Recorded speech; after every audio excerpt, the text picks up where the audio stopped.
예수님 탄생하시는 장면을 묘사하고 있는 여러 복음서들의 내용 가운데 누가복음 2장 8절과 9절에 나오는 말씀이 특별합니다. 거기 이렇게 되어 있습니다. 그 지역의 목자들이 밤에 밖에서 자기 양떼를 지키더니 주의 사자가 곁에 서고 주의 영광이 그들을 두루 비추매 크게 무서워하는지라. 주의 영광이 그들을 두루 비추었다. 영광이 비추었다라는 말은 영광의 빛이 비추었다는 말입니다. 그러니까 이 목자들이 밤에 각자 자기들에게 맡겨진 양 무리들을 돌아보고 있다가 자기들이 지금껏 살아오면서 한 번도 경험해 본 일이 없는 특별한 빛, 이제 그 빛을 영광의 빛이라 이렇게 묘사를 한 거예요. 세상에 경험한 바가 없었던 특별한 빛이 찬란하게 자기들에게 쏟아져 내려오는 이 신비한 광경을 체험한 다음에 그들은 다 무서워했다 그랬습니다. 어찌 보면 그것은 아주 자연스러운 반응이었을 거라고 생각을 합니다. 우리도 빛에 대해서는 알고 있지 않습니까? 태양빛도 있고 이렇게 실내 등도 있고 여러 가지 조명빛도 있고 빛이 있는데 이런 빛들에 대해서는 우리가 경험해 본 바 있으나 지금 이 밤에 칠흑같이 어두운 밤에 들에서 양치는 목자들에게 비추어진 이 빛은 전무후무한 빛이에요. 한 번도 경험한 일이 없는 그런 빛이었는데 그것을 주의 영광의 빛이라 이렇게 표현하고 있습니다. 성탄절이 되면 성탄절 트리 있지 않습니까? 성탄 트리와 더불어서 제일 정점에 뭐가 있는가 하면 이 성탄 등이 있습니다. 반짝이라고 그러죠. 성탄절 작은 깨알같이 작은 이 전구 등들을 쭉 감아가지고 불을 켜면 환하게 팍 들어오지 않습니까? 그리고 그 성탄 트리의 꼭대기에는 조금 더 큰 별 모양으로 또 불을 켭니다. 그래서 우리는 성탄절 그러면 이 빛과 뗄래야 뗄 수 없는 관계로 이렇게 이해를 합니다. 그래서 성탄절의 이 빛은 어떤 빛을 상징하는가? 성탄의 빛이에요. 해봅시다. 성탄의 빛. 예수님이 나신 소식을 알려주기 위해서 저 높은 하늘 위에 떠 있는 특별한 어떤 빛을 말할 때 이걸 성탄의 빛이라 이렇게 말합니다. 우리 이제 예배당 건물을 우리 2016년도에 입당을 했죠. 이제 언젠가도 금요일 날인가 제가 한번 설명을 드렸습니다만은 우리 교회의 이 건축에 관한 이제 기사가 얼마 몇 주 전에 국민일보에 전면으로 기사가 실린 적이 있었습니다. 그래서 아름다운 예배당 건축 대상에서 대상은 못 탔어요. 대상은 해운대에 있는 어떤 교회가 타고 그리고 우수상을 우리 수성교회가 탔어요. 그때 2016년도에. 근데 이제 국민일보에서 연락이 온 겁니다. 그때 상을 탔는데 얼마나 아름다운지 한 번도 교회가 소개된 적이 없는데 기자가 가서 좀 이렇게 취재를 하고 신문에 내도 되겠습니까? 그래서 돈 들어가는 일입니까? 그랬더니 아닙니다. 그럼 얼른 오십시오. 그랬어요. 근데 이제 이분들이 와갖고 사진도 찍고 교회를 돌아보면서 여기저기 사진도 찍고 했는데 외벽에 교회 이 바깥 외벽에 우리 교회는 이렇게 물고기 모양으로 이렇게 돼 있습니다. 물고기 두 마리입니다. 숨은 그림 찾기니까 찾아보십시오. 물고기 두 마리의 형상이 이게 외벽 전체를 이제 감싸고 있고 그 한쪽 비어 있는 벽면에 뭐가 있는가 하면 이렇게 빛을 형상화한 그림이 있어요. 근데 이 설계를 하신 분이 그걸 의도적으로 거기다가 넣었다고 그러시더라고요.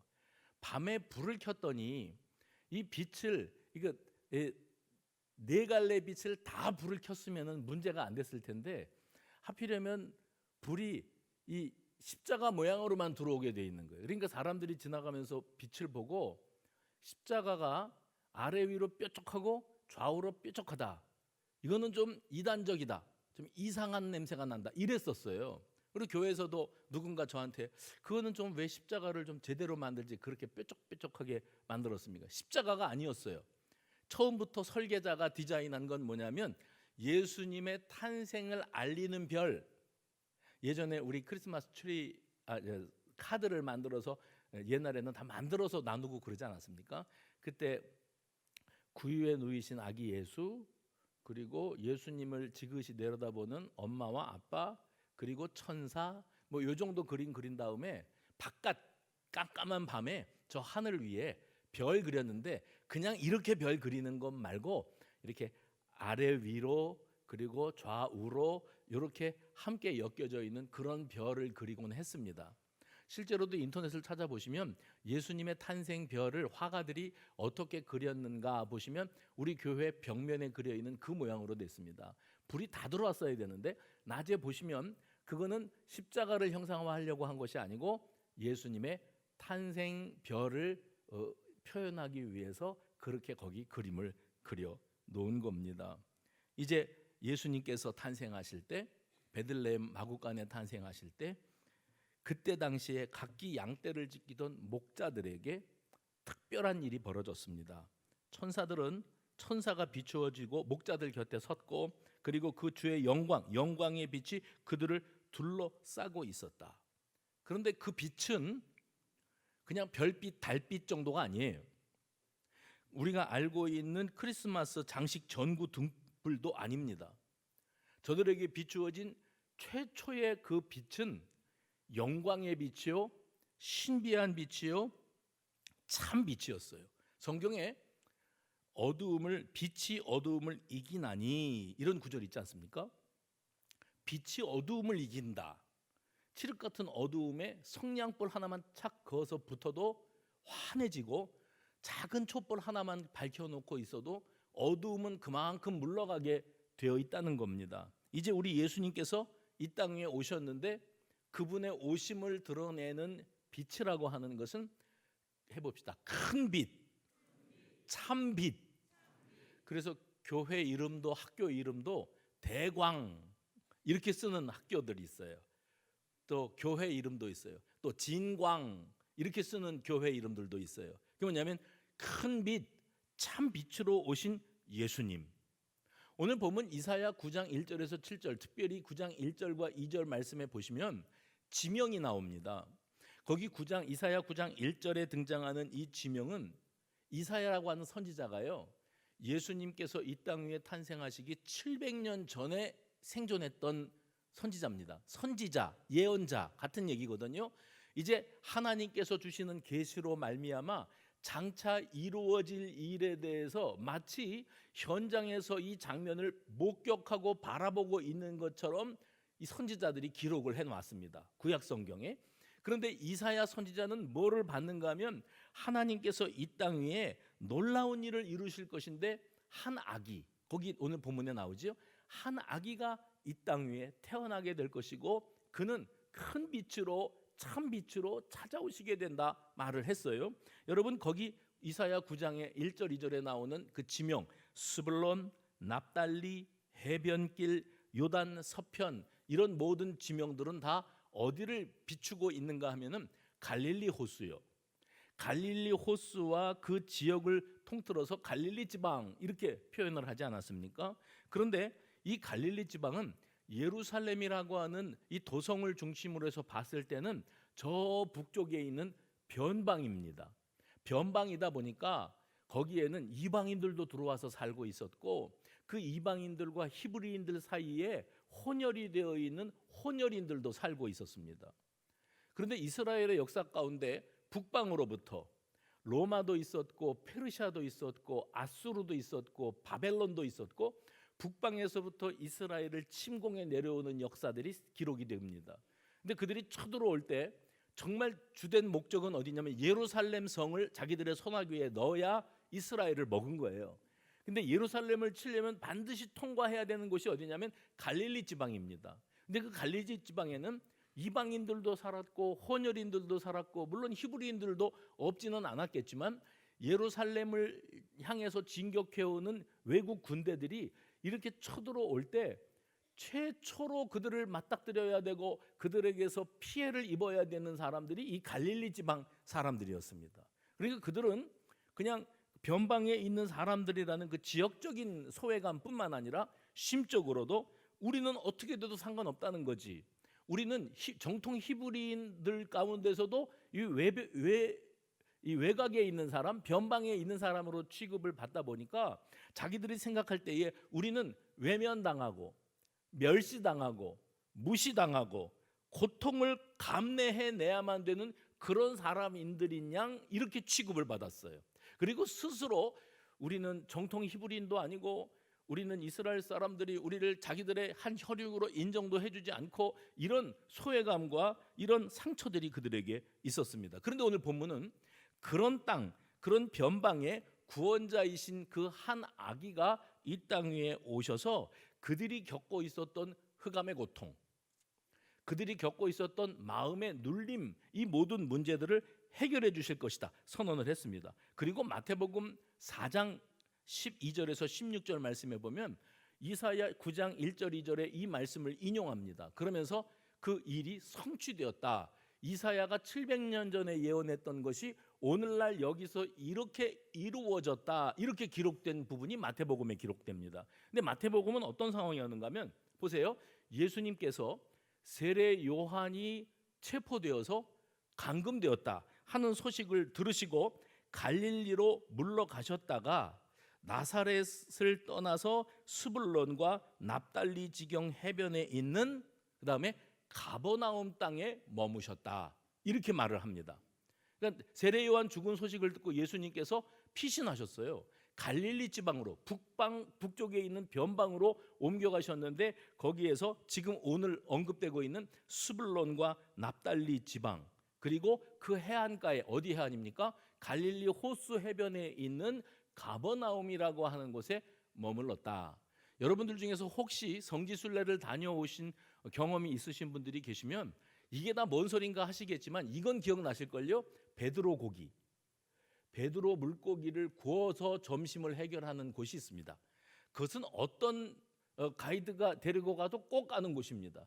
그 해안가 예전 마을의 흔적이 유적지로 남아있는 그곳 베드로 물고기 구워 잡수셨던 거기가 바로 가버나움이에요.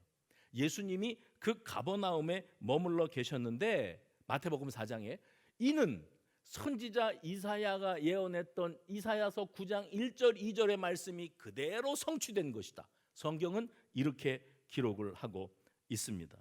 그래서 우리 예수님이 그곳으로 가셨다 했을 때에는 그냥 소외된 곳 아니면 갈릴리 지역이라고 하는 특정 지역으로 가셨다 이렇게만 볼 것이 아니라 사람들이 어디에서 어떤 모양으로 살아가고 있었던지 간에 누구나 다 흑암의 권세, 내 마음에 지금 여러분들이 여기 이렇게 쭉 앉아서 계십니다만은 여러분들 가운데 지금 예배당에 몸은 와 있는데 마음에 내 중심에 무거운 쇳덩어리가 자리 잡고 있는 분들이 계세요. 얼굴 보면 알겠어요. 제가 걱정거리 수심이 가득한 얼굴로 앉아 있어요. 그런데 하나님께서 그걸 아신대요. 내 옆에 앉아 있는 사람도 내 심정을 몰라주는데 하나님이 지금 얼마나 지금 힘들게 버티고 있는 건지, 얼마나 눈물겹게 이 생존의 자리에서 견디고 있는 건지를 하나님이 아신대요. 그래서 그 내 마음속에 드리워진 그늘, 그림자, 흑암의 권세를 완전히 다 물리쳐 주셔서 더 이상 외면당하지도 멸시당하지도 또 희생을 강요당하지도 천대와 멸시를 당하지도 않게끔 만들어 주시기 위해서 이 땅 위에 그분 아기 예수가 빛으로 찾아올 것이다. 여러분, 그래서 예수님 자신을 스스로 이렇게 소개하시는 일이 있습니다. 나는 빛으로 세상에 와. 읽어보세요. 시작. 무릇 나를 믿는 자로 어두움에 거하지 않게 하려 함이로라. 예수님이 이 땅 위에 누구 때문에 오셨어요? 그러니까 무거운 쇳덩어리 끌어안고 그저 울적하고 침울하고 남들은 깔깔대고 웃고 농담하고 그러는데 니들은 뭐가 그렇게 좋으냐? 나는 죽겠다. 너무너무 힘들다. 마음이 무겁다.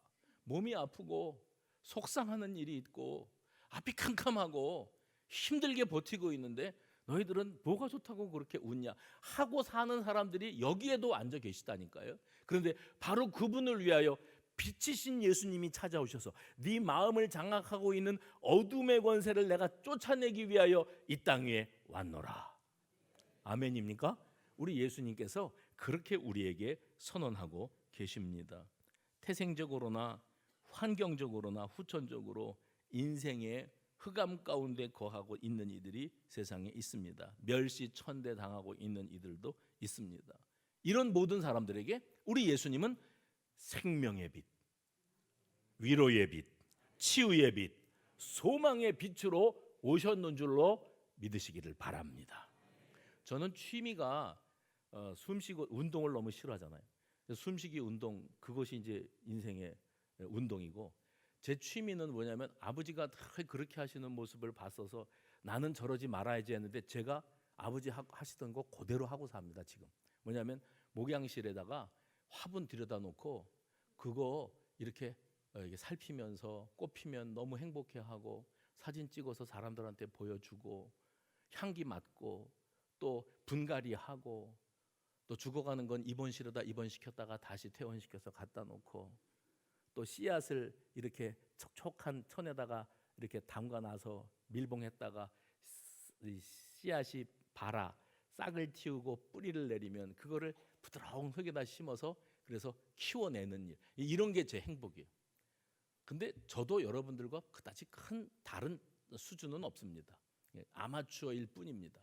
신방을 가서 앉아 있으면 거실에 화분들이 몇 개씩 있어요. 제가 이제 앉아서 예배드리기 전에 화분부터 한번 쓱 눈으로 살피는데 이 집은 화초 키우는데 은사가 있는 집 없는 집이 들어가서 앉자마자 그냥 판가름이 납니다.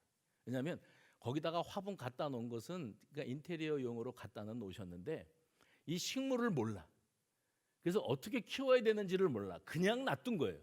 가끔 생각나면 물 주고. 그러니까 나무 입장에서는요, 내가 이거를 살까 죽을까.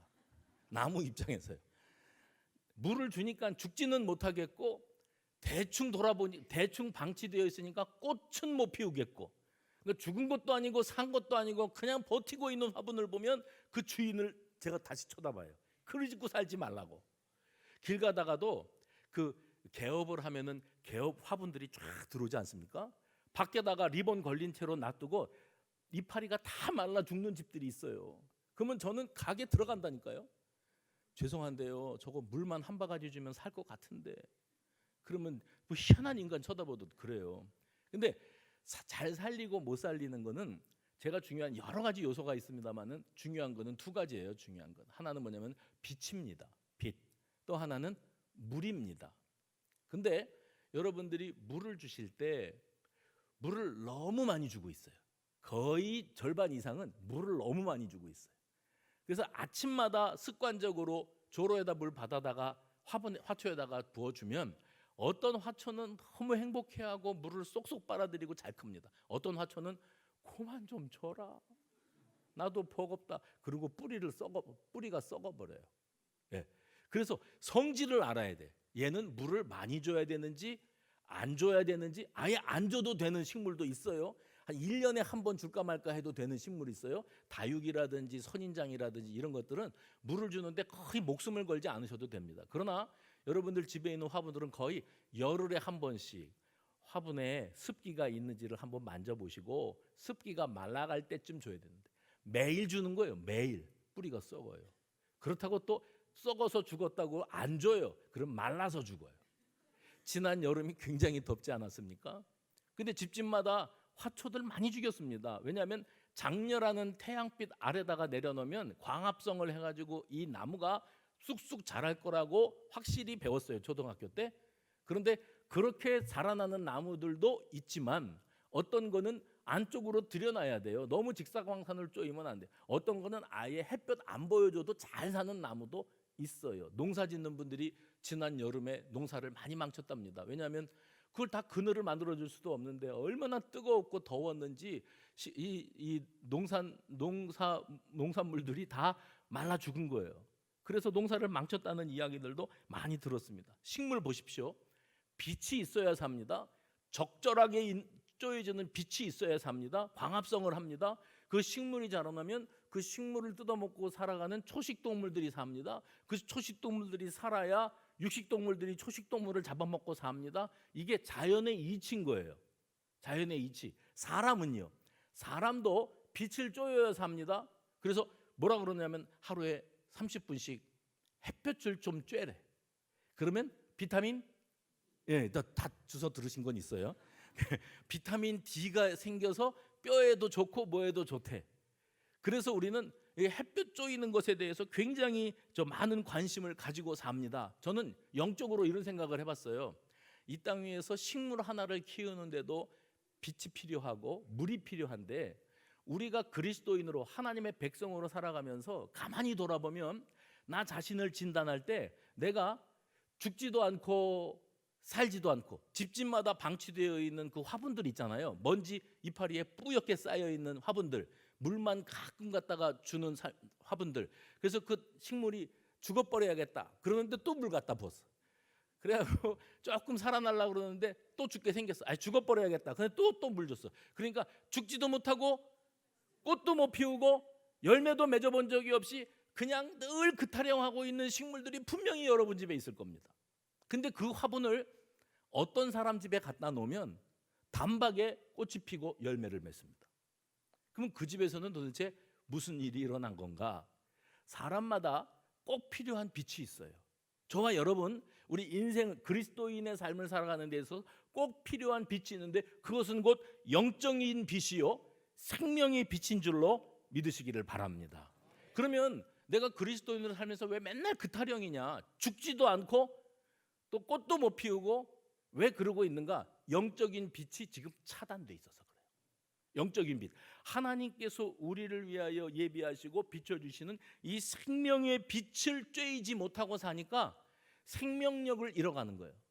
그래서 시들시들 죽어가는데 또 한 번 가끔 예배당 나와서 예배드리면 말씀 받고 은혜 받고, 그리고 빛을 쬐이면 조금 살아나는 것 같다가 또 방치, 또 죽어가는 것 같다가 빛을 쬐이면 다시 살아나는 것 같다가 또 방치, 이걸 반복하고 있으니까 그 화초는 자라지도 못하고 죽지도 못하고 살지도 못하고 꽃도 못 피워. 바라기는 오늘 이 시간 이후로 우리는 나의 구원자로 이 땅 위에 오신 예수 그리스도 생명의 빛이신 그분을 내 중심에 모셔드리고, 아멘, 내 중심에 모셔드리고 그 생명빛을 받음으로 말미암아 소생, 다시 깨어나고 다시 살아나는 역사, 늘 그타령인 줄로 알았는데 어라 꽃이 폈네. 신기한 일이죠. 꽃이 폈네, 열매가 되었네. 이거는 기적인 겁니다. 오늘 저와 여러분의 신앙이 그렇게 다시 소생하는 은혜가 임하게 되시기를 주의 이름으로 축원합니다. 그런데 우리가 이 영적인 빛이 차단되는 이유가 뭘까? 그 은혜 받고 살 때는 괜찮았는데 죄로 말미암아 우리 영적인 빛이 차단되었어요. 그래서 광합성도 못해요. 꽃도 못 피워요. 그러고 살아가고 있는 우리를 바라보시고 나는 세상의 빛이라, 예수님이 그렇게 찾아오셨다는 거예요. 그 예수님의 생명의 빛을 우리가 만나기만 하면 우리는 다시 깨어나고 아름다운 열매를 맺게 되는데, 그 생명의 빛으로 예수님이 나를 찾아오신 날이 바로 성탄의 날이에요. 그러니까 크리스마스 트리 만들고 카드나 나누고 또 메리 크리스마스 인사나 하는 것이 성탄절이 아니고, 나를 사랑하사 나를 살리시기 위해서 이 땅에 오신 예수 그리스도 생명의 빛이신 그분을 제대로 만나고 그분을 내 중심에 모시고 영적 광합성이 시작되어서 그냥 죽은 것도 아니고 산 것도 아닌 것 같았던 우리들이 이제 다시 꽃을 피우는 건강한 식물이 되어지는 것처럼 우리의 삶에 그런 변화의 역사가 일어나게 되기를 간절히 소망합니다. 요한복음 1장 2절과 4절은 이 사실을 아주 명쾌하게 말씀하고 계세요. 그가, 한번 읽어보시겠습니까? 시작. 그가 태초에 하나님과 함께 계셨고 만물이 그로 말미암아 지은 바 되었으니 지은 것이 하나도 그가 없이는 된 것이 없느니라. 그 안에 생명이 있었으니 이 생명은 사람들의 뭐라고요? 빛이라. 그 안에 생명이 있으니 그것은 사람들에게 빛이 되었다. 그래서 그 빛을 쬐인 사람들은 다 살아나는 은혜, 그 역사를 경험했다고 성경은 말씀하고 계십니다. 그래서 생명의 빛으로 오신 예수 그리스도의 그 빛이 나에게 비추어질 때 영적인 활력을 다시 얻을 수가 있게 되어진다는 사실을 여러분 꼭 명심하시기를 바랍니다. 요한복음 8장 12절 말씀에는 이렇게 되어 있어요. 그런 생명의 빛을 어떻게 받을 수 있을까? 그 생명의 빛을 어떻게 받을 수 있는지를 예수님이 직접 말씀하셨대요. 이렇게 시작. 예수께서 말씀하여 이르시되 빛이니 나를 따르는 자는 어두움에 다니지 아니하고 생명의 빛을 얻으리라. 나를 따르는 자는 어두움에 거하지 아니하고, 나를 따르는 자, 이 나의 생명의 빛을 비추임을 받은 사람은 이 식물이 죽은 것도 아니고 산 것도 아니고 자라지도 못하고 꽃도 못 피우고 열매도 못 피우고 그냥 존재는 하고 있는데 아무것도 아니에요. 그런 상황에 머무르지 않게 하기 위해서 예수님이 말씀하셨어요. 나는 세상의 빛이니 나를 따르는 자는 어두움에 다니지 않고 생명의 빛을 얻게 될 것이다. 여기에 나오는 나를 따르는 자는 예수님을 나의 구주로 영접하고 예수님을 믿는 사람에게는 하나님이 이런 생명의 빛을 허락하시마 약속하고 계십니다. 그래서 우리는 이 땅 위에 살면서 사도 바울을 좀 떠올릴 필요가 있어요. 바울은요, 감옥에 갇혀 있었습니다. 자유를 박탈당하고 감옥에 갇혀 있는데 밖에서 자유를 누리면서 활기하고 있는 성도들에게 뭐라고 말하냐면 항상 기뻐하라, 쉬지 말고 기도해라, 범사에 감사하라. 이것이 그리스도 예수 안에서 너희들을 향한 하나님의 뜻이다. 뭐라고 말하냐면 바울이 우리들에게 말하는 거, 하나님이 너희들한테 보고 싶으신 게 있어. 그거 뭐냐면 항상 기뻐하는 거야. 쉬지 않고 기도하는 성도야. 그리고 모든 일에 감사하는 성도의 모습을 보기를 원하셔. 이렇게 가르쳐주고 있습니다. 그 이유가 어디 있을까? 자유로운 사람들은 흑암의 권세 아래 사로잡혀 있는데 감옥에 갇혀 있는 어떤 사람은 바울이지요. 그 사람은 나는 육신적으로는 그 자유를 박탈당하고 아무것도 할 수 없는 존재이지만 내 영혼에 비추어진 생명의 빛으로 말미암아 여기서 이러고 살아도 너희들이 나를 불쌍하게 여길 게 아니고 내가 너희가 불쌍해. 나는 여기서도 항상 기뻐. 쉬지 않고 기도할 수 있으니까. 그리고 모든 것에 감사해. 사도 바울이 진정한 생명의 빛을 체험하고 있는 사람이었기 때문에 이런 담대한 외침을 외칠 수가 있었던 겁니다. 이 세상에 상처투성이의 삶을 살아가는 사람들이 참 많습니다. 어쩌면 여러분 옆에 그 사람이 앉아 있을지도 모릅니다. 온갖 질병과 고통은 다양한 의미의 고통이에요. 이런 고통이 가득하고 우리는 그런 고통들 앞에 고스란히 노출되어 있습니다. 하루에 30분이라도 햇볕을 쬐이면 육신에 유익이 되고 비타민 B가 만들어지겠지요. 그리고 우울감도 사라지고 또 기력도 회복하겠지요. 그런데 그것이 그렇게 심신의 건강에 도움이 된다면, 세상의 빛도 사람에게 유익이라면 예수님이 비추시는 그 빛은 우리의 인생을 바꾸는 특효 약이 될 줄로 믿으시기를 바랍니다. 그래서 우리 영혼이 치유받으면 육신도 치유받을 수 있다는 거예요. 영혼의 치유를 통해서 육신의 건강도 회복할 수 있다는 거예요. 많은 경우에 있어서, 전부라고는 얘기 안 했어요. 많은 경우에 있어서 육신의 질병은 마음의 병에서 시작된 경우가 있고 또 영적인 병에서 시작된 경우가 많습니다. 구약 말라기서, 구약 성경의 맨 마지막이죠. 말라기서에는 예수님이 오실 것을 예언하면서 이런 표현을 썼습니다. 내 이름을 한번 읽어봅시다. 시작. 내 이름을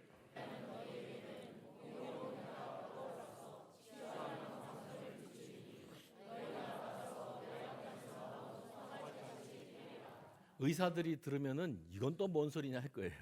치료하는 광선, 뭐 레이저라도 쏠라고? 치료하는 광선, 너희가 외양간에서 나온 송아지와 같이 뛰리다. 내 이름을 경외하는 너희에게는 공의로운 해가 떠올라서 그 공의로운 해로 말미암아 치료하는 광선이 너희에게 임하게 될 것인데, 이로 말미암아 너희는 완전한 치유를 받고 외양간의 송아지 같이 뛰는 날이 올 것이다. 이 공의로운 해, 치료하는 광선이 곧 우리 예수님을 비추고 있는 줄로 믿으시기를 바랍니다. 예수님께서 이 땅 위에 오셔서 치료하는 신비한 빛의 역할을 감당하실 거라고 예언하고 있습니다. 그래서 치유의 빛이 나에게, 우리 가정에, 우리 교회에, 이 사회에 비추어지기를 기도하는 우리 모두가 되기를 간절히 바랍니다. 지금 우리 사는 세상은 사탄의 권세가 날로 기세를 떨치는 그런 시대입니다. 그래서 사탄은 이 세상을 어둡게 하고 사람들의 마음 가운데 좌절과 절망감을 안겨 놓고 삽니다. 제가 제일 안타까운 건 뭐냐면 아직 미래에 대해서 살아본 적도 없는 우리의 청소년들, 10대 청소년들, 20대 청년들이 자기의 인생을 어떻게 의욕과 패기 해보자 하면 된다, 이게 없어요. 여러분의 자녀들이 중고등학생이거나 뭐 초등학교 5, 6학년 정도 되었거나 청년이면 물어보십시오. 너는 꿈이 뭐냐? 앞으로 너는 뭐가 될래? 오늘 교회에서 밥 먹으러 올라가시다가 젊은 사람들 보면 형제님은 꿈이 뭔가요? 그러면 제가 예언을 한 가지 할게요. 90% 이상 없는데요. 모르겠는데요. 몰라요. 미래에 대해서 확실한 비전이나 목표를 가지고 사는 사람들이 없어요. 그럼 우리는 어땠어요? 우리는 어려서부터 나는 뭐가 돼야지, 장군이 돼야지, 판검사가 돼야지, 의사가 돼야지, 공부 잘해가지고 뭐가 돼야지 그랬지만 그건 못 됐잖아요. 못 됐죠. 그러니까 최고 어떤 분야든지 최고 탑 클래스에 올라가지 않고서는 대부분이 다 공부는 이걸 해놓고 지금 딴 걸로 먹고 살고 있습니다. 거의 대부분이 다 그렇습니다. 그러니까 이게 현실인 거예요. 그러니까 이런 일들로 말미암아 사람들이 자꾸 자기 자신에 대해서 위축되는 겁니다. 나는 과거에 소시적에는 이런 꿈이 있었는데 그걸 꿈을 이루지 못하고 오늘날 요 모양 요꼴로 이렇게 산다고, 이 부정적인 마음이 있어요. 청소년들은요. 청년들은 나는 안 돼, 나는 못해, 어차피 안 될 걸, 이런 생각들을 가지고 있어요. 왜요? 그 영혼을 악한 영이 붙잡고 있기 때문에 그래요. 너는 안 된다고. 그러나 우리 예수님은 우리의 심령 가운데 빛으로 찾아오시고 네가 왜 안 돼? 너는 된다고 긍정과 희망을 심어주시는 분이 우리 예수님이세요. 왜냐하면 그분은 우리에게 생명의 빛, 희망의 빛, 위로의 빛으로 찾아오신 분이니까. 그러니까 예수님만이 우리의 편이고 죄로 말미암아 궁핍과 좌절과 스스로 낙심하고 자포자기하는 우리들에게 아니다, 내가 너에게 생명의 빛으로 찾아오지 않았느냐. 그래서 우리가요 지금 이 상황 속에서 살 길이 있다면 그건 뭐냐면 나의 인생의 유일한 희망의 빛이 되시는 예수님을 꼭 붙드는 것 이외에는 없는 줄로 믿으시기를 바랍니다. 예수님이 탄생하시기 전에 세례 요한의 부친이 사가랴인데 세례 요한의 부친인 사가랴는 제사장이었습니다. 근데 이 사람이 아들을 낳고서 이름을 요한이라고 붙였습니다. 그 다음에 그 성령의 충만함을 받으면서 그 아버지 제사장 사가랴가 자기 아들을 바라보며 예언한 말씀이 누가복음 1장에 기록이 되고 있는데 거기 뭐라고 기록되어 있는가 하면 이 아이여 내가 지극히 높으신 이의 선지자라 일컬음을 받고 주의 앞서가서 그 길을 준비하여 주의 백성에게 그 죄사함으로 말미암는 구원을 알게 하리니. 그 뒤에요 1장 78, 79절 보면 이는 우리 하나님의 긍휼로 인함이라. 이로써 돋는 해가 위로부터 우리에게 임하여 어둠과 죽음의 그늘에 앉은 자에게 비치고 우리 발을 평강의 길로 인도하시리로다 하니라. 사가랴 제사장 세례 요한의 아버지가 성령이 충만한 가운데 어떤 예언을 했는가 하면 지금 이 아들, 내 아들을 요한은 이제 장차 오실 그 위대한 어떤 분, 참 빛, 큰 빛으로 오시는 그분의 길을 준비하기 위하여 여기에 있다. 이 아이는 그 사명자다. 그런데 이 아이가 누군가의 앞길을 준비하기 위한 특별한 사명을 가졌다면 이제 이 아이 뒤에 오실 그 또 다른 아기는 어떤 분이신가? 이제 그 아기는 찬란한 태양과 같이 떠올라서 어둠의 권세에 사로잡혀 있었던 세상에 비추이는 모습으로 어둠의 권세를 물리치는 희망의 빛이 되실 그럴 분이다 라고 선지자가 예언의 말을 했습니다. 이제 오시는 예수님께서 이 땅 위에 살아가는 삶의 우리 모두의 삶의 현장에 찾아오시면 우리의 삶의 여명 해봅시다. 여명이 뭐냐면 새해가 되면은 동해에 해 뜨는 거 본다고 길을 쓰고들 가시잖아요. 거의 이 수면 위로 수평선 위로 해가 오르는 거는 거의 불가능하고요. 못 보고요. 이제 10년에 한 번, 20년에 한 번 볼까 말까 하고 거의 대부분 구름 위로 올라오는데 구름이 짙으면 중천에서부터 해가 보이지 훤해지기만 합니다. 근데 해가 떠오르기 전에 캄캄했던 하늘이 환한 빛으로 바뀌어지는 때가 왔어요. 그게 뭐냐면 이제 태양이 올라오고 있다는 이야기입니다. 이걸 갖다가 여명이라고 말합니다. 희미했던 하늘이 밝아져 오기 시작한다는 얘기지요. 우리 예수님의 탄생은 뭡니까? 어둠의 권세를 물리치고 이 땅에 밝아오는 여명이 되어 주신 줄로 믿으시기 바랍니다. 그래서 그 빛을 바라보고 고대하는 사람, 이 여명이 밝아오기를, 이 칠흑 같은 어두움 속에서 여명이 밝아오기를 기다리는 사람에게는 그 놀라운 빛이 비추어질 것이고, 그 빛을 외면하고 등지고 있는 사람은 여기 여명이 밝아오고 햇볕이 떠오르는데 딴청 피우고 등지고 있는 사람은 뭘 보는 줄 아세요? 자기 그림자를 봅니다. 그림자. 어두움 속에서 헤어나오지를 못하는 겁니다. 동굴과 터널의 차이를 아십니까? 동굴은 들어가도 캄캄합니다. 칠흑입니다. 터널은 들어가면 들어갈수록 점점 밝아집니다. 왜요? 저만치에 다시 광명한 날이 기다리고 있으니까. 하나님을 바라보고 그분께 소망을 두고 살아가는 사람은 터널을 지나다가 우리 주님을 만나고 광명한 새날을 만나게 될 줄로 믿으시기를 바랍니다. 어떤 사람이 개척교회 목사의 아들로 태어났어요. 그런데 아버지가 개척교회 목사다 보니까 너무 가난하고 또 아버지 엄마가 사는 모습이 너무 싫었어요. 그래서 이 사람이 대학 진학을 핑계로 부모님 곁을 떠나서 서울 생활을 시작합니다. 이제는 잔소리하는 부모님도 없고 교회도 끊고 목사 아들인데 대학 생활에 열심 내고 자유로운 삶을 살았습니다. 대학을 졸업하자마자 아버지가 강제로 이 아들을 신학교에 보냈어요. 가기 싫었는데, 나 아버지처럼 살기 싫었는데 신학교로 보냈어요. 신학교에 마지못해 들어가긴 했지만은 반발심이 너무나 컸고 신학교를 자퇴합니다. 자퇴하고 취직했습니다. 취직해서 직장 생활하면서 결혼도 하고 두 딸도 낳았어요. 그렇게 해서 이제는 행복하고 안정된 삶을 사는가 싶었는데 이 사람에게 좋은 기회가 왔답니다. 미국 국방성에서 초청을 받아서 우리와 함께 일해 봅시다. 그래서 출국 날짜를 잡고 이제 미국으로 날아갈 준비를 온 가족과 함께 하고 있었는데 청천벽력 같은 일이 벌어지지요. 나이 37이었는데 앞이 흐려지기 시작하는 거예요. 병원에 가서 진단을 해보니까 이거는 치료가 불가능합니다. 당신은 이제 곧 앞을 못 보게 됩니다. 그래서 미국으로 일하러 가려고 했던 모든 것들이 다 좌절되고 말았습니다. 신경이 날카로워지고 모든 것이 다 짜증이 나고 화가 나서 부인하고도 크게 싸우고 그리고 헤어져서 자기는 서울역 앞에서 노숙자 생활을 시작을 합니다. 이 사람이 노숙자 생활을 하면서 거기에서 아주 오래된 얘기니까요. 뭐 넉마주의다, 껌팔이다. 지금은 그런 사람들 찾아보기 어려우니까 이제 가출 청소년들과 어울려 지내는데 이 가출 청소년들을 통해서 어떻게 된 일인지 이 사람이 그 아이들을 불쌍히 여기고 친구처럼 지내는데 이 아이들을 통해서 예수님을 만납니다. 목사의 아들이 소경이 되어서 예수님을 그제서야 만나게 되고 드디어 어둠 가운데서 빛을 보게 되어집니다.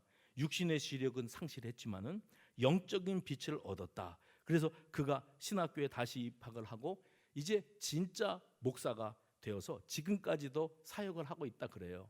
그 사역지가 새빛 맹인 선교회 안요한 목사님 이야기입니다. 낮은 데로 임하소서. 우리 40대 미만의 사람들은 모르고 우리 60대 이상의 사람들은 들어본 적이 있는 스토리입니다. 낮은 데로 임하소서. 이 안요한 목사님이 아직도 사역을 이어가고 계신다는 소식을 들었습니다. 어떤 사람은 육신은 멀쩡해서 맑은 눈으로 세상을 보지만 주님의 찬란한 빛을 못 만났고 그래서 죽지도 않고 살지도 않고 꽃도 못 피우고 열매도 못 맺고 늘 그냥 그렇게 방치되어 먼지만 뒤집어 쓰는 식물로 살고 어떤 사람은 내가 육신의 눈은 잃었지만 찬란한 빛으로 오신 그분을 만나고 나니까 내 인생이 완전히 새로워졌어요. 바뀌어졌어요. 이 세상에 눈뜬 맹인들이 참 많습니다. 그 빛을 못 만났어요. 그래서 자기 그림자만 보고 살아갑니다. 오늘 우리 모두는 희망의 빛으로 이 땅에 오신 예수님을 꼭 만나게 되기를 바랍니다. 그리고 어떤 사연으로든지 지금 근심과 걱정과 두려움과 절망으로 살아가는 분이 계시다면 이제 희망이 없다. 이제 나는 벼랑 끝에 서 있다라고 여기는 분들이 계시다면 아닙니다. 그렇지 않습니다. 이 땅에 빛으로 오신 예수님이 그분에게 빛이 되어 주시는 한 여전히 그에게도 살 길이 있고 희망이 있는 줄로 믿으시기를 바랍니다. 우리가 빛의 자녀가 되었으니 빛의 자녀답게 살자. 할렐루야. 이 말씀을 붙드세요. 에베소서 5장 8절 너희가 전에는 어두움이더니 이제는 주 안에서 빛이라. 빛의 자녀들처럼 행하라. 이제 다가오는 성탄절을 바라보면서 나에게 참 빛으로 오신 그분 예수님을 묵상하고 그 예수님을 온전히 내 삶의 주인으로 모셔드림으로써 사망에서 생명으로, 질병에서 치유됨으로, 절망에서 희망으로 나아가는 저와 여러분 되시기를 주의 이름으로 축원합니다.